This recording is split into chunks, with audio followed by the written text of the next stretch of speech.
Hi hello నమస్తే, welcome back to my channel. ఇవాళ మీకు 5 నిమిషాల్లో సాంబారు ఎలా తయారు చేసుకోవాలో చూపిస్తానండి. చాలా సింపుల్గా త్వరగా అయిపోయిద్ది. ముందుగా వీడియో నచ్చితే ప్లీజ్ మాకు లైక్ చేయండి. మనకి జ్వరం వచ్చినప్పుడు అలానే పిల్లలకి ఒంట్లో బాగోనప్పుడు కానీ ఈ సాంబార్ అన్నం కలిపి పెట్టండి, పిల్లలకి శక్తినిస్తుంది. ముందుగా మనం ప్రాసెస్ చూద్దాము.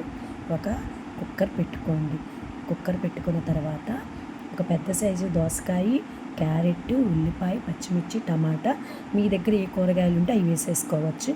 అలానే గ్లాస్ వాటర్, కొంచెం కరివేపాకు, చిన్న అల్లం ముక్క వేసి మూత పెట్టి 2 లేదా 3 ప్రెజర్ విజిల్స్ రానిచ్చుకోండి. నేను ఆల్రెడీ ముందుగానే పప్పు ఉడకపెట్టి ఉంచుకున్నాను. అలానే చింతపండు కూడా నానబెట్టుకొని రసం తీసి ఉంచుకున్నాను. మీరు కూడా ఆ ప్రాసెస్ ముందుగానే పెట్టేసుకోండి.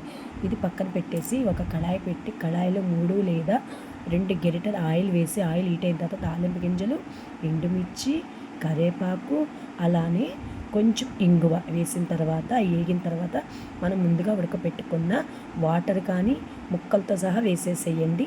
అలానే ఒక చిన్న మిక్సీ జార్ తీసుకొని ముందుగా ఉడకపెట్టుకున్న పప్పు, చింతపండు నీళ్ళు మిక్సీ వేసేసుకొని ఆ గ్రేవీ అనేది మనం కళాయిలోకి ఉంచేసుకోవాలి. అలానే కొంచెం పసుపు, జీలకర్ర, ఉప్పు, సాంబార్ పొడి వేసి మీకు టేస్ట్కి స్వీట్కి తగ్గట్టు కొంచెం చిన్న బెల్లం ముక్క తీసుకోండి. నా దగ్గర బెల్లం లేదని నేను కొంచెం ఒక స్పూను పంచదార వేశాను. ఇది టేస్ట్ ఇంకా ఎక్కువ పెంచుతుంది. ఒక 5 నిమిషాలు అట్లా మరగపెట్టిన తర్వాత చిక్కపడుతుంది. చిక్కపడినప్పుడు మూత పెట్టి మనం పక్కన పెట్టేసుకోవాలి. అది ఒకటేనండి ప్రాసెస్, ఎంతో తేలిగ్గా అయిపోతుంది.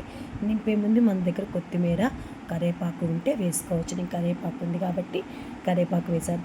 ఇదేనండి ఇవాళ మా లంచ్కి సాంబారు, అలానే క్యారెట్ కర్రీ.